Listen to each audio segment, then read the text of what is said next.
Yeah, exactly. So it got so bad that in the late 80s, people were getting attacked by wolves in these villages. Was it people as well as their livestock? Yeah, and this is so people would be going to their outhouses at night and get attacked on their way to go take a shit. God, that's the worst. Oh, it's the worst. Not dude. only do you have to leave your warm house to go and take a dump, Yeah. a wolf's also going to eat you. Yeah, and if it's Potentially. winter, I mean, it's, like when I was there in the winter, it's negative 28 degrees Fahrenheit.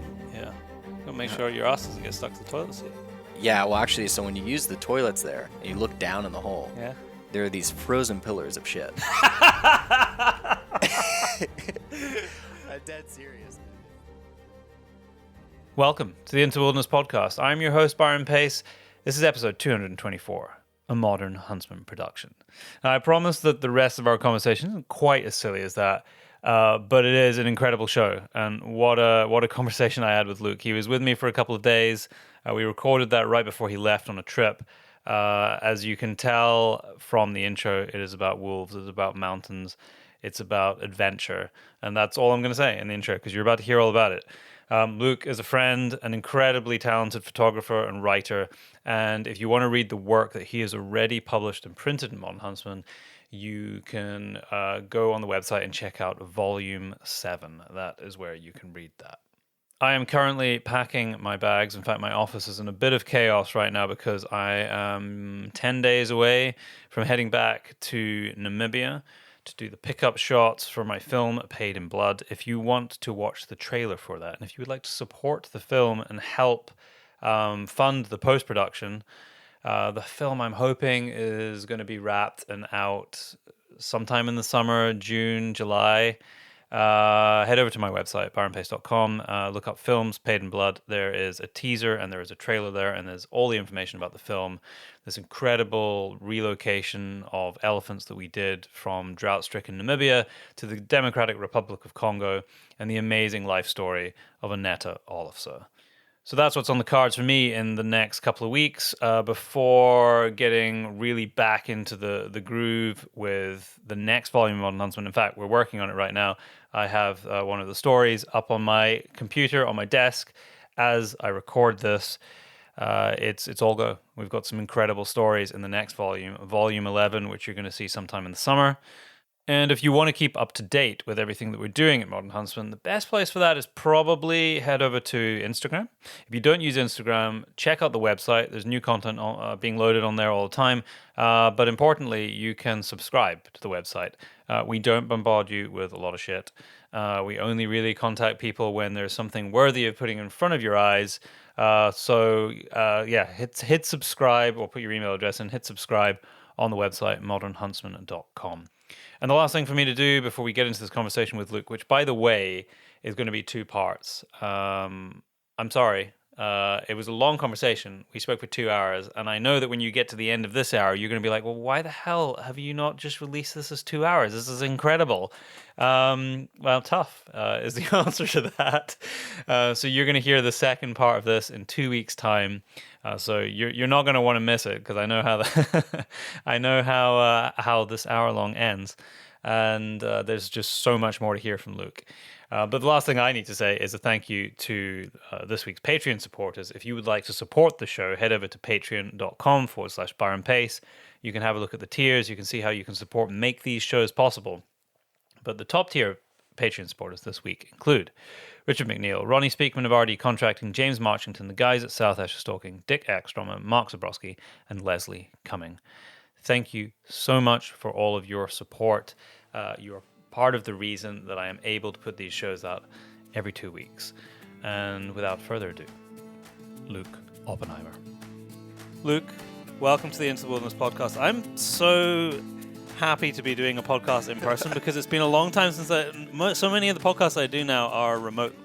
Yeah. But we're sitting in my lounge in Scotland. Here You're we going are. to a much cooler place than Scotland tomorrow. Where are you off to? I am returning to Kyrgyzstan. I've been going there for about 4 years. So I'll be flying to Istanbul tomorrow, and then from Istanbul I'll continue on to Bishkek, which is the capital. I think it's probably important to give people a little bit of context because there will be many people on this podcast who have never heard of Kyrgyzstan before. There's like, which Stan country is it that you're saying? Yeah. So some So, global context, I think, would be really useful. okay. So if you were to look at a map, you have Russia, and right below that, you'll have Kazakhstan. And so Kyrgyzstan is very small. It's probably, similar in size to my state, which is Oklahoma, my home state. And so it's nestled between Kazakhstan to the northwest. You have China to the basically the whole eastern side of the country. And then directly below that, you have Tajikistan. And then to the southwest, you have Uzbekistan. Okay. And so it's actually quite close to Afghanistan then as well. Yeah. Yeah. And I almost like don't know where to start here because we've talked about so many things Yeah. over the last few days. The most exciting of which was about 2 hours ago when I sat playing with Luke's medium format camera, taking pictures outside and wasting his film. But we'll get to that in a bit. How did you connect with Modern Huntsman to begin with? Because I think the first thing we should talk about for context is the story, because this was my first interaction with you, Yeah. was the story that you wrote in Volume 7, which was the water volume, back when we did themes for a volume. Mm-hmm. But how did you make the connect? I'm guessing it was through Tyler, was it? It was through Tyler. Yeah. Yeah, it was through Tyler Sharp. So His ears will be burning. I I had already shot the wolf project in Kyrgyzstan. So as you know, it was about the village of Otuk, which has about 800 people, and they have a massive wolf problem. So these wolves come every year, eat about 100 horses a year. And 100 horses a year. yes. That Yeah. seems an insane amount. A It horse is- is a big animal. It is, but it's Kyrgyzstan. They What got do a they lot of use horses. the horses for? So they use them, for their own shepherding. They're mostly herding sheep up in the mountains, as well as yak and goats. But they also eat them. Okay, A so lot they're a of- food source. Too. Yes, absolutely, and it's delicious. By the Yeah, way, horse is yeah, good. it's so good. I've eaten a lot of horse in Yeah. France. So these wolves come and they eat a bunch of horses a year, countless sheep. God knows how many sheep, and yaks, and occasionally cows as well. And they got cows up there. So where So these villages that you're talking about, Yeah. where are they in the country? Are we talking up in the mountains? they're high up in the Tian Shan Mountains. So That's the same mountain range that runs into China. it does. Yeah, yeah. Yeah, exactly. So basically, all of Kyrgyzstan is covered in the Tian Shan Mountains. Okay. Yeah. When you go to the south, it kind of flattens out a bit, and you have these like really big expanses of agriculturally viable land. Small percentage of the country is like that. The rest is, just completely montane. So it looks like it's just a fantastical landscape, and it's very sublime. You feel tiny, you feel insignificant, and that's why I love it.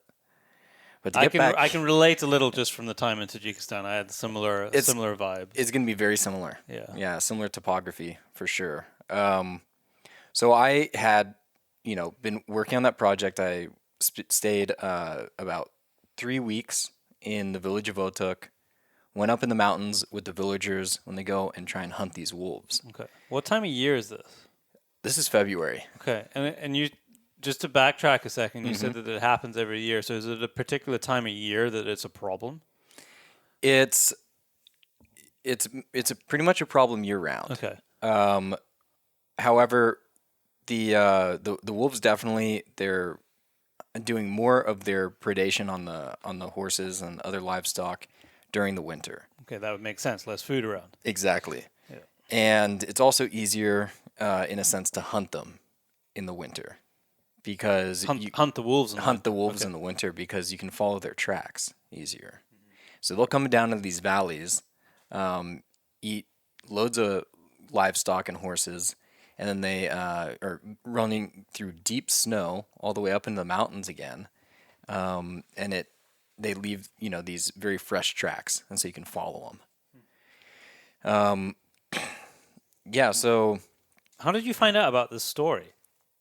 I so I Because I know from spending a bit of time yeah. with you that we're very like-minded in the I was going to say desire, but it's more than desire. The need, the requirement for our souls to adventure and explore and storytell around things that are meaningful and also stories that people don't know. hmm But this is so out there. Like, how on earth did you find out? Let's see. It was towards the end of 2020. I was in lockdown, I was Oh, in right. yeah. And so because I shot this project February of 2021. So it was towards I'd the end of forgotten that this 2020. was during all the It, COVID it chaos. was during all of that. Yeah, And so I was, locked away in this my apartment in Manhattan. you poor And thing. it's terrible, man. That was That's so depressing. yeah, At least it I was could, when horrible. I was here, at least I could walk outside here. No one Yeah. gave a shit. No, it was just the worst, man. Um, so I have a friend that I work with. He's my fixer. He's also my good friend. His name is Ruslan, and I've been working with him for about 4 years now. And he, like he's a mountain guide. He survives off of the tourism. Okay. And he called me. He's like, "Luca, when are you coming back? Uh, I need like something to do. Nobody's coming here. I'm having trouble earning money. Do you know of anybody who might be coming?" I was like, "No, Ruslan, I don't know of anybody else who goes to Kyrgyzstan. I'm the only one I know who goes there." But I told him, I said, "Look, you know." I can help you out though. You need the economic help. If you do research for me. Hmm. So I said, let's start thinking of stories. Oh wow! So Yeah, that's how that came that's about. how it came That's about. so cool. Yeah, so I was paying him monthly to go And around the he's country. living there. Yeah, Okay. so I was paying him monthly to research different topics. Jeez, dude, I didn't realize that. Like, because Yeah, that's like it's a commitment all round. yeah, yeah, Wow, I love that. yeah. And so I asked him. I said, hey, by the way, do you know of any kind of hunting that's being done there besides eagle hunting? Because that's been Yeah. done and done. Many times in As many cool as it countries. is, like Yeah. that's been done It's enough. been I don't need to go and do it that too. that Yeah. horse has been flogged Yeah. to death. And so he was like, "Okay, Luca, I'll go check it out." And about 2 weeks after that conversation, he came back and he said, "Oh, I think I found something really interesting. There's this village. They have a massive wolf problem. They're losing tons of horses every year. Would that interest you?" And I said, Like, hell yeah. "That is right up my alley." And I said, "Okay, I'm going to come up with some questions that you can ask these hunters and everything." So I made a huge list of questions. He got on a bus, went back, talked to these guys, took photos with them and stuff, and then we touched base again. Yeah, about like another week later, maybe 2 weeks later. Um, and I realized like how dire their situation was, and how hardcore the the whole activity of going and hunting the wolves was. Um, and I said, okay, um, I have time, I can afford to go there. I'm coming, and that was basically it. I did some basic preparation. It was last minute. I decided to take my medium format film camera. So you weren't going to take that? I was gonna take my Sony, my digital Just the camera, digital. and yeah. So I I've am so pleased that you took the medium oh, I know. format. It's the best decision I've made Yeah. in probably my whole life. We're sitting here in the lounge right now, and he's got his giant orange belly case open, and I had never played with a medium format before, and so we were playing with it a couple of hours ago, and it's a whole world of it's a whole world of preparation to just click the button to take the picture that I had no idea, and that's going to be relevant as we dive deeper into the story when you hear about the kind of stuff that Luke got, but. Yeah, there's a lot of camera gear and a shitload of film sitting in my lounge here. So why did you think I'm not just going to take my digital? Yeah, Because so that would be the easy option, definitely. it was because of one image that I had taken before. So I have a neighbor out in Oklahoma. He lives next to our family farm, and his name is Ron. Oh, you showed me this picture. I showed last you this night. picture, and that was one of the first portraits that I took with the RZ67, the medium format camera. And I remember getting that, getting a darkroom print back from the lab because I don't have a darkroom set up myself, unfortunately, at the moment. So I used the lab. It got this print back from them, and this was a month before I left for Kyrgyzstan. About I saw this, and I was like, "This is not. You cannot do this. You cannot achieve this kind of image with a digital camera. You just can't." And I said, People try. I think I ought to bring my film camera. And I asked another friend of mine who's a big film photographer. His name is Alexei Urinev. We went to the same photography school together. I talked to him about it. I was showing him the images, and he was like, "Oh yeah." He's like, "Dude, you have to bring your film camera." And I was like, "Man, it's gonna be such a pain in the ass." And I've traveled with film a bunch before. And he's like, "Luke," he's like, if it's if it's worth doing, you got to do it right. You're going to go all the way to Kyrgyzstan to tell a story Yeah. about wolves ravaging local villages. Take your medium format. Yeah. That's the moral of this story. Right, the podcast's done. That's all you needed to know. Yeah. So there's like a 5-minute conversation with my buddy, and I was like, okay, yeah, I'm gonna do it this way, and thank God I did. Really, So you flew out there I flew out with there. all your gear. Hmm. Your buddy who was doing the research picked you up. Yeah. So he picked me up at the airport. I spent a few days in town with his family. Slept in their apartment with him and his whole family in a small, communist era apartment, and got over my jet lag. And then a few days later, so maybe I was in Bishkek for about 5 days. Rented a Jeep. I went and rented a Jeep, and then we hit the road. We drove 6.5 hours to Otuk through the mountains. And I'm imagining, Got to the village at sundown. I'm picturing these roads in my head. Are they pretty shit? You know, Or are these actually not bad? they're surprisingly not bad because you got old Soviet roads. The Soviets came in and built pretty sweet highways, and now the Chinese are building a Well, lot of roads. a lot of the roads that I was on in Tajikistan were really good. And Yeah. that's because the Chinese had just built them. That's the same. Any road that went to China, Mm-hmm. pretty much, was great. China has done a lot of infrastructural development Yeah. in Kyrgyzstan. It's all part of their Why is the question? Yeah. Nothing's free. No, nothing Nothing is is free. But that's another story. Yeah, that's another story. I'll go and tell that story maybe someday. Yeah, so we got into the village at sundown and had a big village meeting with the village elder. All the guys. What was that like? It was Was it in like a big building or like a small hut? Or no, it was in his house that was actually up on a bluff overlooking the whole village, which is really cool because you can see the whole village then at night. And it was every man in the village was there, and so which is how many people? So, I mean, it seemed like there were probably, I mean, not every man in the village, but there were probably 45, 50 men there. And it was me, my fixer, Ruslan, some of the hunters, the main hunters of the village, and Altenbeck, who is the kind of the main village guy at this table. And like everybody else just standing. We're sitting, and everybody else is in this room standing, just staring at you. And he proceeded to tell me the history of the wolf problem. Okay. Yeah. And that's okay. And the history of the wolf problem is in itself fascinating Yeah.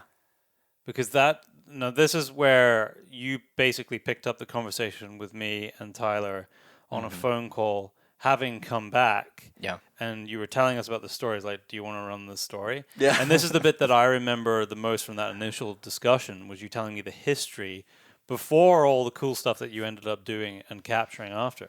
So you dig into that history a little bit. Okay, so this is in Kyrgyzstan. It's hard to get. It's hard to know. If the information is accurate. That's just how it is.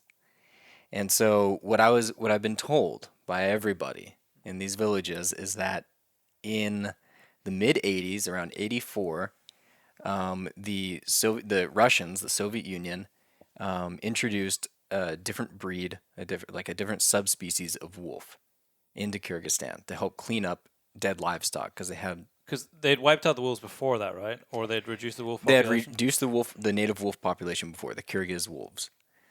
And So the story is that you had these collective farms, and massive sheep operations, and then a bunch of dead livestock, and they were worried about disease that's spreading to the other sheep and everything, and so they wanted more wolves then to come in and clean up the dead livestock, and Because so wolves are well known for only cleaning up dead right, livestock. yeah. So the as the story goes, the Russian wolves mated with the native Kyrgyz wolves and produced somewhat of a hybrid. Even though they're the same species, but they're like But sub. their environmental conditions with which they developed are very different. Yeah, very different. And they were bigger in Yeah, Russia. because these are like Siberian wolves. Yeah, and so the new quote unquote hybrid wolf produced bigger litters, up to like 6 pups, some of them like per year, and were a little bit bigger and definitely more aggressive. And so the wolf population exploded as of like after 1984. Okay, so it's not that long ago, really. No, no, it's Were quite you able recent. to find any evidence of relocations taking of the Russians actually doing this? No, But it's a story you heard repeated. it's a story I heard repeated. I had asked people in the forestry department, and they're like, I don't know, but this is what I've heard too. Oh, really? Yeah. So, but now, I'm working with the Snow Leopard Foundation of Kyrgyzstan, and those guys have good data. Okay. So This is where you're going and out this now. is now I'm going to talk to them. Okay. It might So be a put a pin in that. might And be when a you whole come different back on the story. podcast and or write the next installment of this, there might be an update on it. Yeah. Yeah. We'll see what happens. So Maybe they were genetically modified wolves. Maybe there's more to this. yeah, some Cold War Start experiment. talking shit now. That'd be awesome if that's the story. Good story. But the end result of that is that there were more wolves post this like late 1980s than there had been previously, Yeah.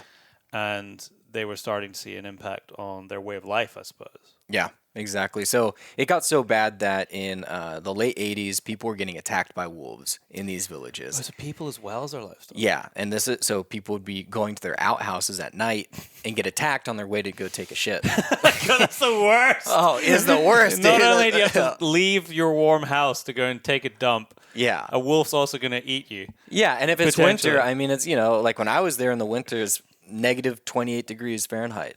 Yeah. Gotta make sure your ass doesn't get stuck to the toilet seat. Yeah, well, actually, so when you use the toilets there and you look down in the hole, Yeah. there are these frozen pillars of shit. I'm dead serious, man. It's the damnedest thing. It's actually They just pretty like hit impressive. and then freeze. Yeah, because everybody's aim, I guess, is pretty similar. It's just these frozen pillars of shit, and I think that deserves a picture. I'll go take a picture. Yeah. Anyway, lowering the tone here. Yeah. So people were even being attacked. Yeah, so people were getting attacked, and that's something that a lot of people in the village had told me about, and they weren't able to go up and hunt the wolves at that time because the wolves were in what's known as the Red Book during the communist era, which is the protected animals book. And it wasn't until I'll have to check again. Is either 92 or 93 after the fall of the Soviet Union. Yep. That all of these 92 was a fall. Yeah. yeah, so like maybe 93 or something. A lot of these villages petitioned to the government in Bishkek to allow them to hunt the wolves, Which is now an independent state. which is now an independent state. Yeah, Okay. yeah, the Republic of Kyrgyzstan. So then they started organizing these hunting groups in Otuk. It's only about like 8 guys that regularly go up. So it's not many. No, Okay. it's very few, because it's absolutely miserable conditions. It's dead of winter. You're waking up 4 or 5 a.m. before the sun comes up. I had a beard grown out at the time, and as soon as I step out, your beard freezes. Any moisture in your beard, it just iciculates. You breathe in through your nose, little icicles form in your In your nostrils. It nostrils. is cold. It is Jeez. cold. So you just bundle yourself up, cover your face the best you can. And then you're getting on horseback and you're going up in the mountains, hour and a half of riding, up until you get into like the saddles and you're looking down into valleys then. So you're trying to get up pretty high to these mountain passes. And you're just freezing the whole time. The wind is howling, especially when the sun It's not starts coming pleasant. up. No, no, it's very This tough. isn't like a safari horseback ride. No, it's not glamping. No. So, naturally, a lot of people just don't want to do it. And, Yeah. Apart from the hunting, they're still shepherds. They're up in those mountains anyways. And so when it's extra time, extra work, extra calories for their horses, it's a real tax on them. Okay. It's There's a very cost. taxing. Yeah. One of these hunters had told me, he said, one full day of hunting, when we go out for like 12 hours, he said that's equivalent to a whole week's worth of calories for that horse. Wow. Because they're up to their chest in some of that snow a lot of times. If they go out after fresh snow, which oftentimes they do, Yep. it requires just an immense amount of energy. These for these horses must be amazing. They're really strong, stocky little mountain ponies. Huh. Yeah, they're not big, but they're all muscle. Yeah. They're sturdy. Yeah. So when eventually they got the permission to go and kill wolves, Mm-hmm. obviously the government at the time realized that there was a problem, and so that's why they had to change it. Yeah. In terms of how these villages up there function, and the importance of the horses and the cattle and that to their livelihood, just explain that. Like, what is it like being there, and what the homes are like? I want to paint a picture for everybody of how important it is that they have this livestock, and it is their lifeblood. So, essentially in these villages, everybody's a shepherd. And, maybe, a shepherd's wife might teach in the local school, or, somebody might also have a second job as, teaching in the gymnasium. Almost every village in Kyrgyzstan seems to have a wrestling gymnasium. Yeah, Yeah, they're very big on that. yeah, of course. Yeah. Yeah. Do you wrestle when you go? I've had to wrestle some guys. You have? Yeah, they'll be like, "You look strong," wrestle Oh, they this wanna- guy. they wanna Yeah. play? Oh yeah, yeah, all the time. It's Okay. great. Are they quite like aggressive with it? Yeah, but it's in good spirit. It is a good Yeah, spirit, yeah. They just like that's how they bond. Okay. That's how they bond. They want to arm wrestle you or actually wrestle you. That's how it was when I lived with the nomads. They're like, Awesome. yeah. They're like, "Oh, you look strong. Wrestle my cousin," Strong like bull. Yeah. Wrestle my cousin. Yeah. No, really. It's like you guys. Just entertainment. Yeah, they're like, "Oh, you're the same height. Wrestle." It's like court jester. Yeah. No, it's hilarious. No, so the livestock it's the main income. It's basically the only income for these villages. And so, some of these guys, they'll have, 30 horses, 40 horses, and then a lot of different sheep. And they're out there every day, tending to their flocks up in the mountains every single day. And that meat, it either goes, it's either for local consumption, it goes to the cities. You have Bishkek, it's the capital, main city. Osh, another big city. So there's quite a trade. Yeah. So it's not just between villages. No, so it's also, it will go to their cities for their own domestic consumption, or it's going to Russia, or it's going to Turkey. Okay. Yeah. But that is really their only income. So when they're losing 100 horses and however many countless sheep, that's their livelihood, and that could be the difference between eating well that year or not. Yeah. And so for Otuk, based on the numbers they were giving me, they were saying that it's about 46% of their village's yearly net worth. 46% has been consumed by the wolves? Yeah. Wow. Yeah. So that's what they're telling me. And these are numbers that I have to verify with the Snow Leopard Foundation, which I just got in contact with. But they go village to village, house to house, and actually collect data. Yeah. Yeah. I mean, yeah, it'd be interesting to know because it's not like they're saying that to try and be allowed to kill wolves. They're already allowed to do it. Yeah. Hmm. Okay. So Yeah. it's a big deal. It's a big deal. Yeah. It's a huge problem. There's a guy in the village who's the youngest hunter that I met. His name was also Ruslan. Different Ruslan, not my fixer. And so he's from Otuk, and he's considered the best shot in the village. Okay. He was 35 years old at the time, so now he's 37. And he gets paid by villages to go, like, so other villages in Kyrgyzstan, he gets paid to go shoot wolves.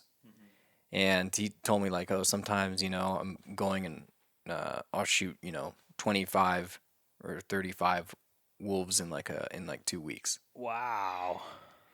Yeah. And he does that all over Kyrgyzstan. What's he using?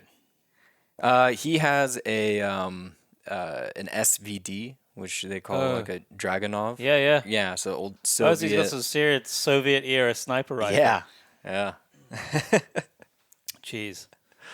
yeah. And a lot of these guys will have homemade rifles. Yeah? Yeah, and they're breakover action, Yeah. and they're literally held together by tape and baling wire. I don't want to fire one of those. No. I'm not playing that game.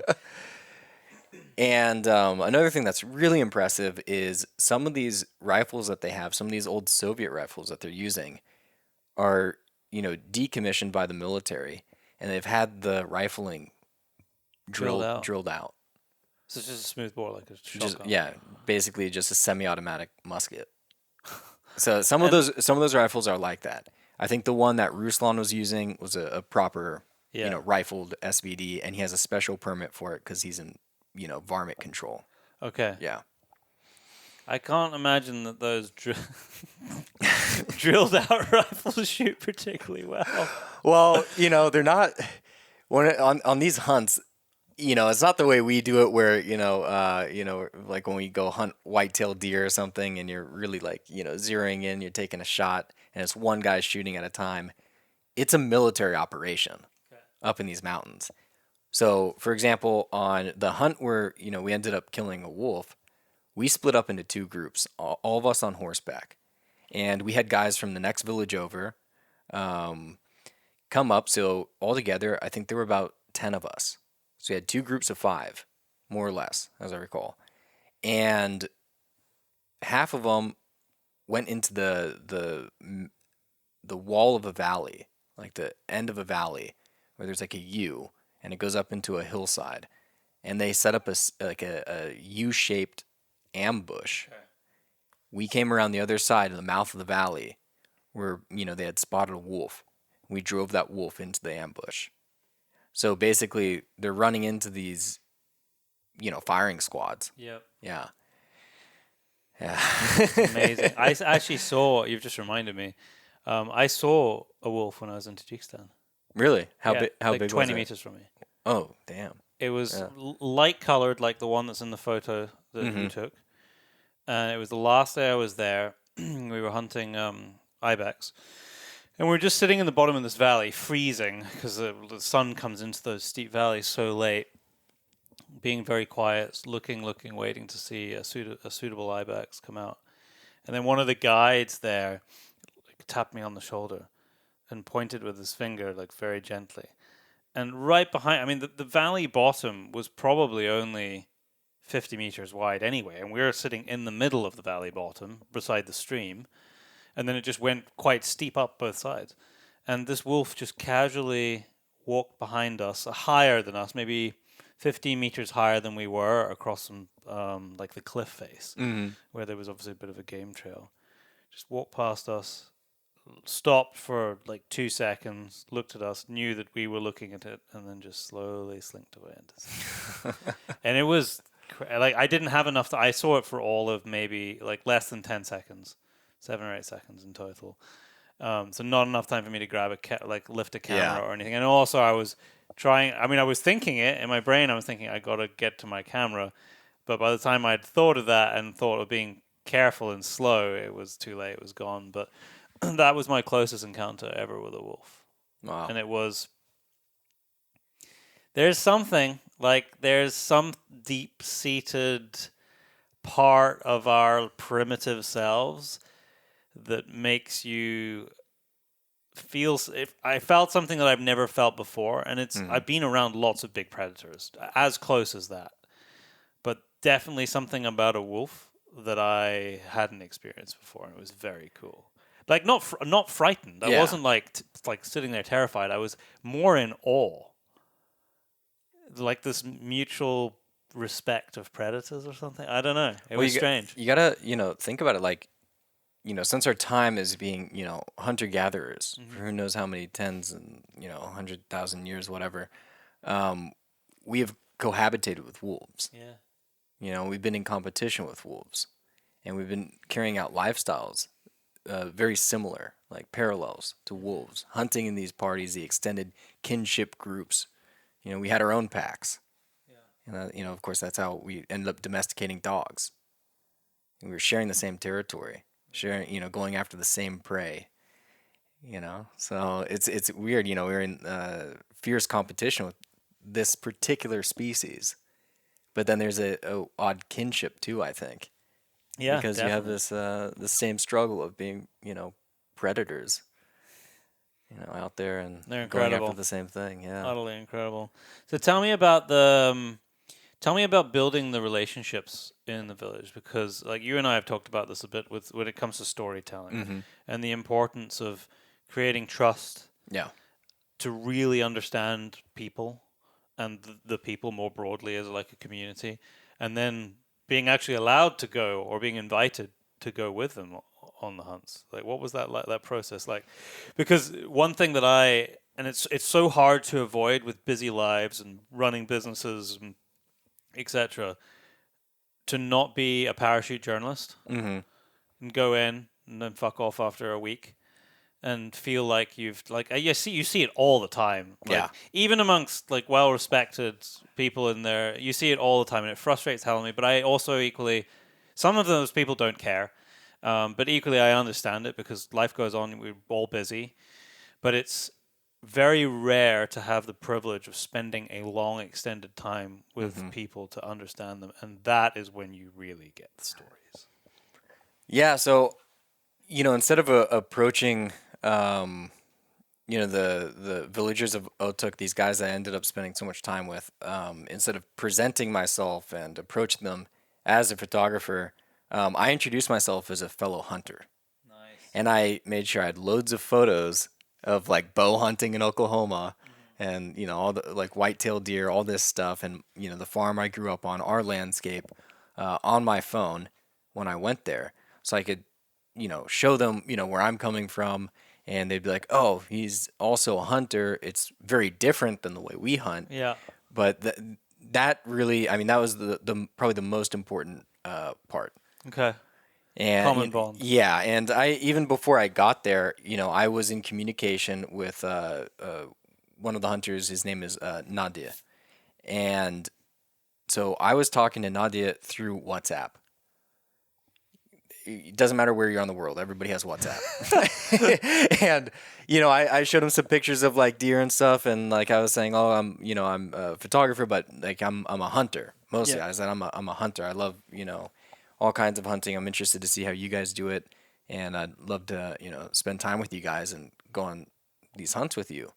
And so when I got there, when I actually met him, he greeted me in the village on the outskirts of the village when I pulled up, and the sun was coming down.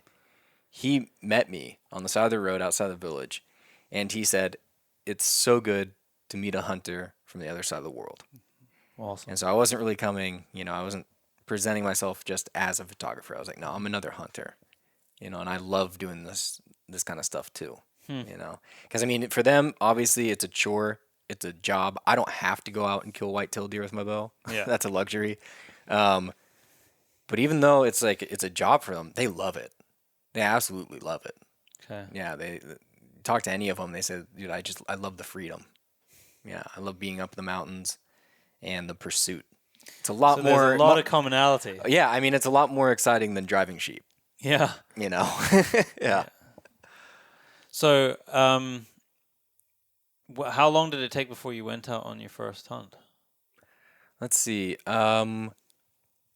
We went out on our first hunt, I believe on actually the third day Hmm. I was there. Third day I was there, and it was a pretty mellow little expedition we did up in the mountains, mostly looking for tracks, and they just wanted to show me around, show me the landscape that they're in. But we were still out from sunrise to sunset, and so it was a long day of riding. I hadn't been riding in maybe like 2 years. I hadn't been on a horse in like 2 years. So you couldn't walk the next day? Oh man, I was so sore. I grew up riding horses and everything, but if you're off a horse for that long, then you're gonna be really sore, and I was. Um, I don't think I'd be able to walk for a week. yeah, I have not had the practice. no, it was rough. By the time we went on our second hunt, I was still sore. Yeah, so like the third day I was there, I think we went on our first hunt, and I could tell I was like, oh, this is gonna be hardcore. This is really tough. It's just freezing. You're always exposed. You're getting sunburnt at the same time you're freezing. So that's never fun.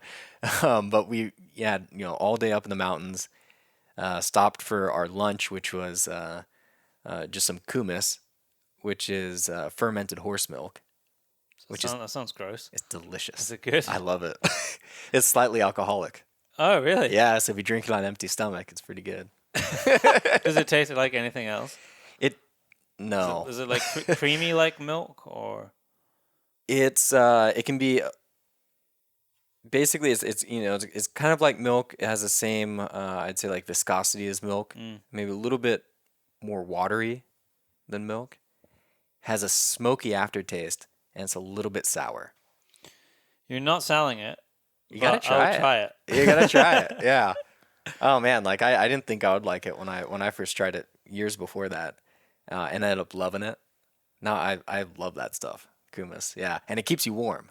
You Okay. drink that, it's like antifreeze.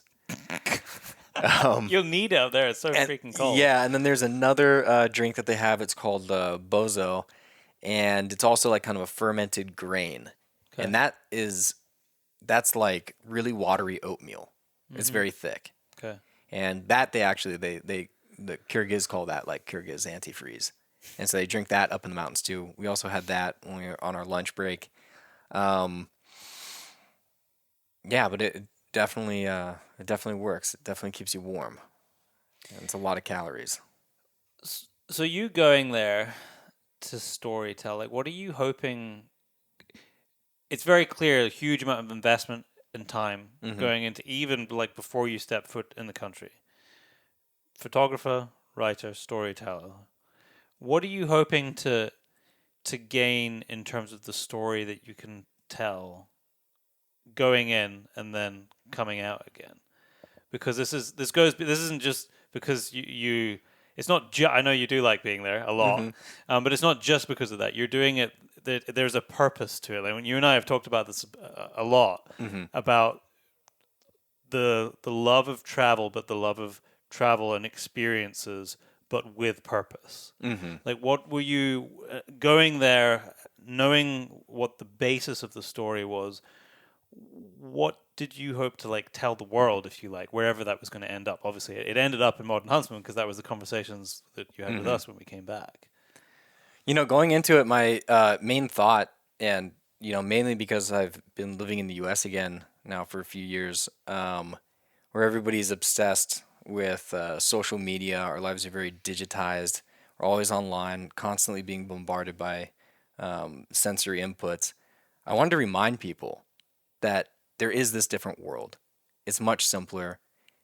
There's still, people still have their own problems there, but it's much simpler, and people, quite frankly, are much happier.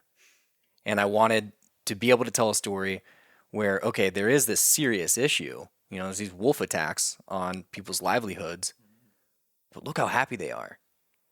And that was clear to you? Yeah. I mean, I'd already spent a lot of time in Kyrgyzstan before I went on this trip, as I knew the reality of, how village life is. I'd already lived with nomads, for a month. I'd lived in several different villages before, And so going into it, I was, pretty sure. I was like, well, I know, how these Kyrgyz people are in these villages. They're pretty content. They got serious problems, but it's not a really complicated lifestyle. It's not, they're not overloaded with all of this bullshit, Yeah. and they focus on what's important. They come home from a hard day of work. They're happy to be back with their family. They're happy that the house is warm. They're happy that there's food on the table. And they're happier about those things than most people are getting a, massive bonus working some corporate job, in Manhattan. Absolutely. They're happier every day coming home than most people. Yeah, even though they're dead tired, smell like horse shit. They're very happy people. So I wanted to be able to bring that world, to people in New York, where I was living at the time, where I'm soon moving from. Thank God. And you thought you would do it in the most difficult format you could possibly pick in the world. Yeah. Apart from maybe shooting it on like I could 8mm like rolling film. That's probably the only thing you could have done that was more difficult than what you did. I could have brought an 8x10 large format. Probably would have been. Yeah, no, this is true. Yeah. This is true. This is true. Yeah. Yeah. Why? I mean, and I suppose maybe we need to press pause on this story, and we can pick up this kind of the takeaways and what the future looks like, and you going back now. Yeah. To talk about the photography aspect of it, because I think that feeds into this. When did you decide you wanted to be a photographer? Oh man. Okay. I mean that goes. So, my dad gave me a camera when I was 14 years old. What was it? It was a Nikon D40 something. Is that digital? Yeah, it was a little digital camera. Couldn't even tell you how many megapixels it was. Maybe it was like 12. 2 or something. Yeah, maybe like 12 megapixels at the time. I have no idea. Yeah, because that was 20 years ago. We're getting old, Luke. I know. Don't let me know. He gave me this little digital camera because we went to Nicaragua. He was involved in a lot of philanthropy. He still is. But we were working with a group that was helping villagers build a library, community library. So I went, started taking pictures. Basically was taking photos ever since then. Okay. But never seriously. It was just a hobby. When I was 26 years old, I'd been living in Asuncion, Paraguay for 2 years. I was running a shipping company, which I've told you all about that. As running a shipping company is extremely stressful. I ended up, getting out of that line of work. Didn't know what to do with myself at that point. I just wanted to, I was just pursuing entrepreneurial endeavors throughout Latin America for 4 years at that point. First in Medellin, Colombia, and then in Asuncion, Paraguay. And I'd started You shipping. picked some cool places. I did, yeah. Yeah, so I mean, I was very much, about adventure and everything. But, I had the mindset of, okay, I need to do things that will make me money, need to pursue these careers that will make me money and I can make stable. So, I ended up getting into the shipping industry. We were doing a shipping logistics firm for cargo coming up the Rio Paraná, which is a big river, comes up the side of Paraguay, plugs into Brazil. And everybody I was around was miserable.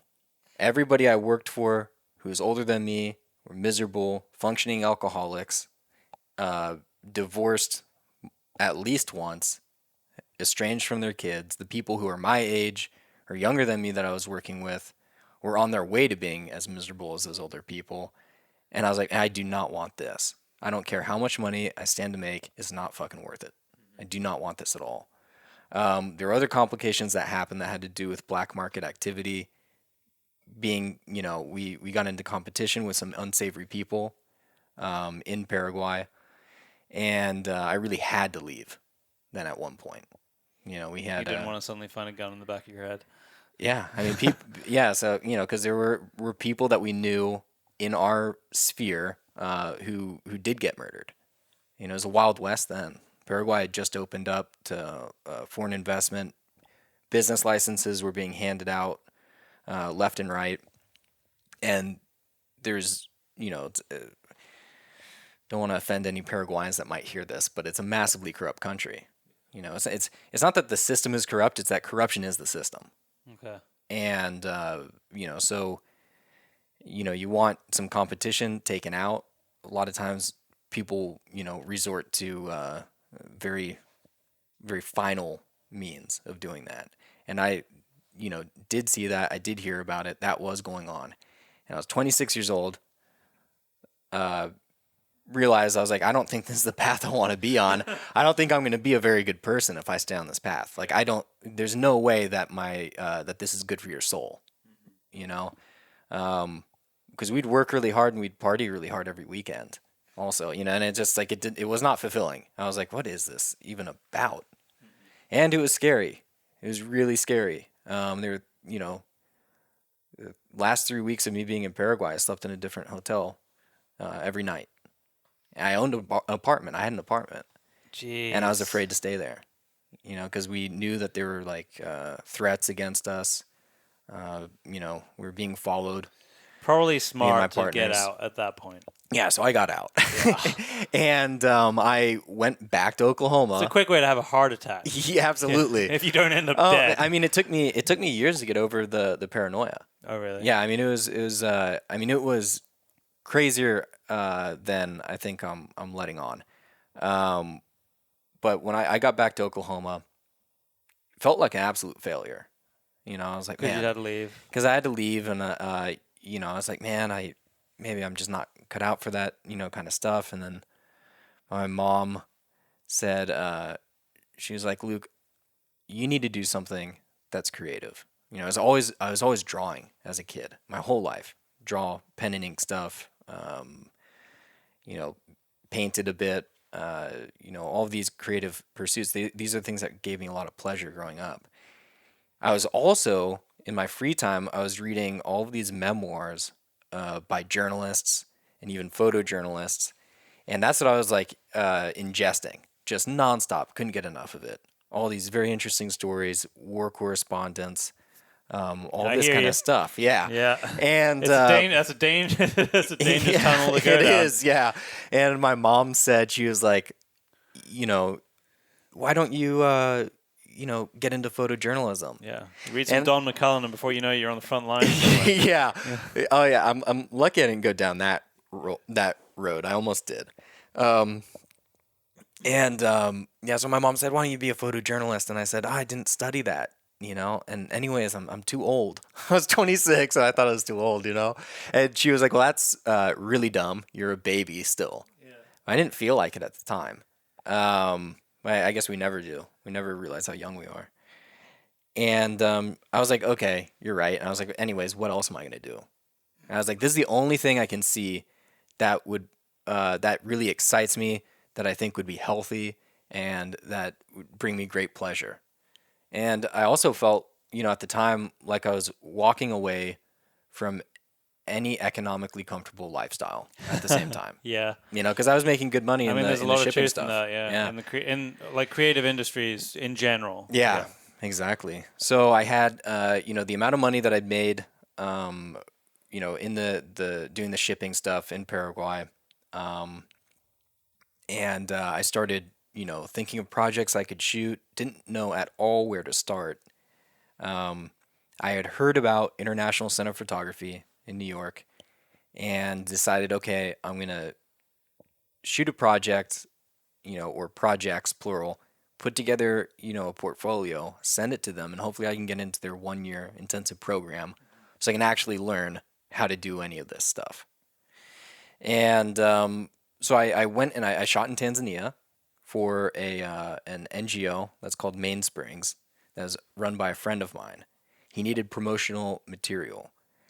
They run a girls' school for like kids that are, you know, grow up on the streets, and they take them in, house them, feed them, uh, teach them. It's you know, it's kindergarten, yeah, kindergarten through high school.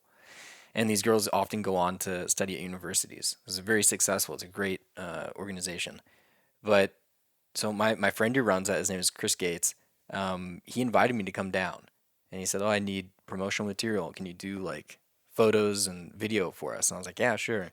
So I did that. I was there for a month, just shooting, you know, the school and everything, their activities, doing little interviews for them, and I put together like a little promotional video for them as well. Some of those photos it was all I had. So some of those photos I put in my portfolio. Um, and then I decided, I was like, I need like a real story though. And I know of one. And it was back in Paraguay. And I was very, very scared to go back. And but I decided that it was worth it. So the story that I knew of in Paraguay, it was about this group of park rangers. But a lot of them were hired guns, ex-military types, who were working for a foundation called Moises Bertoni Foundation, which runs a nature reserve that's over 60,000 hectares on the border of Brazil.